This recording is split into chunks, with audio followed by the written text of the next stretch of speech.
These are challenging times. There's a pandemic going on globally. A lot of people are out of work, don't have enough money for rent or food. And the death of George Floyd has inspired people all over the world to protest against racial injustice. Hi, I'm Kate Bennett, Director of Music at the Presbyterian Church of Chestertown, Maryland. I saw a YouTube video on NPR of the protest in Washington on last Saturday, and people were all singing together. They were singing "Lean on Me," the song written and recorded by Bill Withers, who died in April of this year. "Lean on Me" has sort of become the anthem for this protest. And I thought a lot about music and how it's always an important part of social action, social protests, not just in America, in Iran, Afghanistan, Russia, South Africa, Ireland. My nephew pointed a finger at me this week and said, "Your generation was supposed to fix this."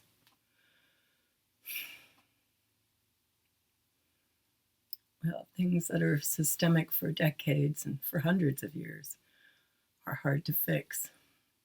I do remember in grade school, the March on Washington, Martin Luther King's speech. That was 1963, August. And Peter, Paul, and Mary sang.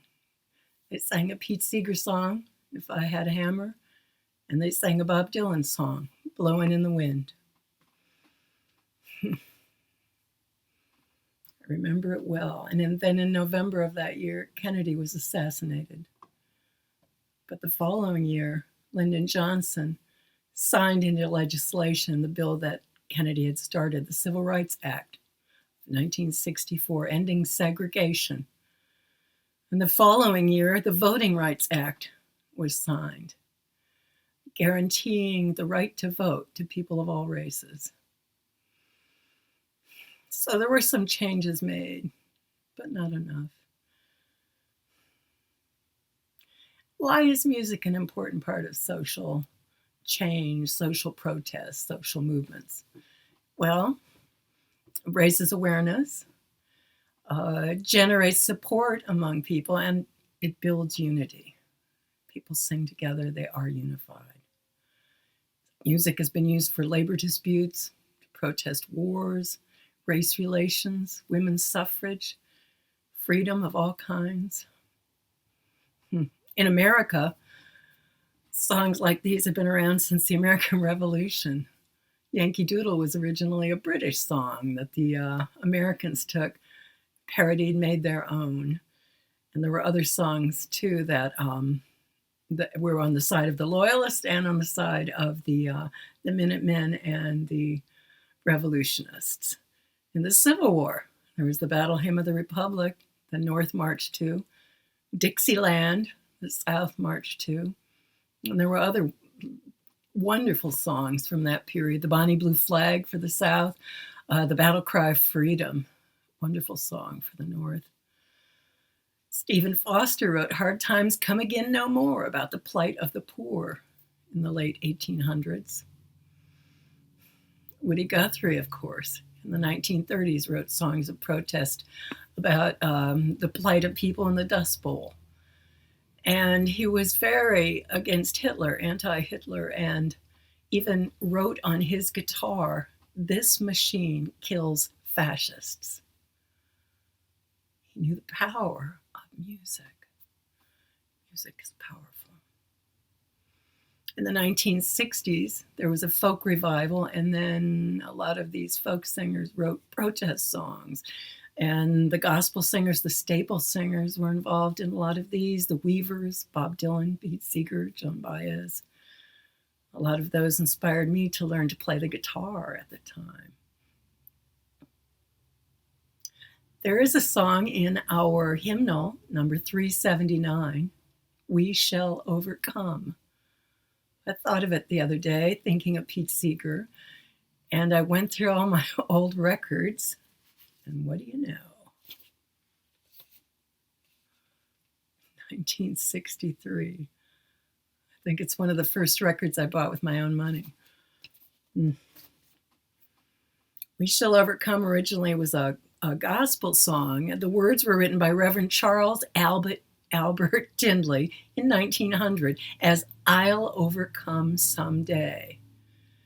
Our hymnal says it's probably, the origins are probably from the slaves originally bringing it over, and the music that we use in our hymnal is very much like the Sicilian hymn. I'll Overcome Someday was arranged into the melody we now know by Anton Twigg and Kenneth Morris. They were gospel arrangers, and they did that in 1945. It was first used in a labor strike in Charleston, South Carolina. Women were striking against bad labor conditions in a tobacco factory.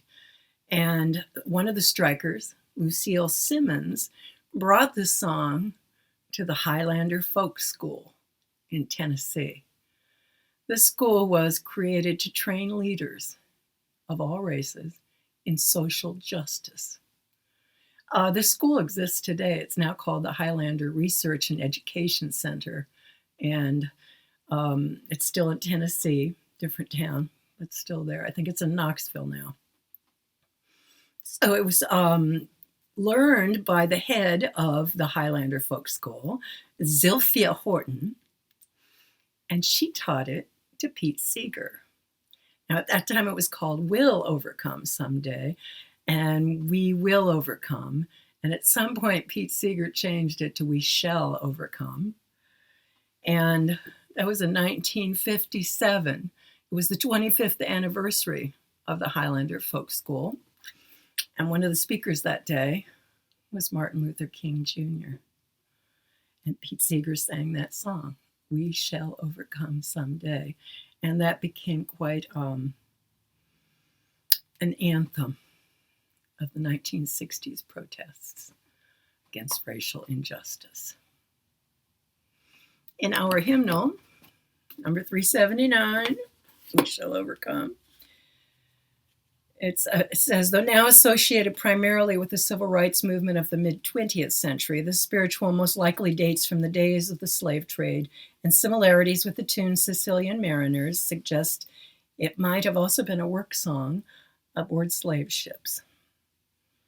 We shall overcome someday. Oh, deep in my heart, I do believe that we shall overcome someday.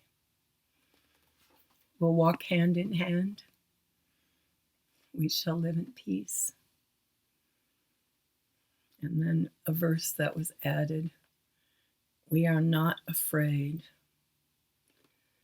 We are not afraid. Deep in my heart, I do believe that we shall overcome someday. There's a whole section in our hymnal under the theme of justice and reconciliation. There's some fine hymns in there. I hope we shall overcome, so my nephew will quit pointing his finger at me. It's not my fault completely, but we're all responsible.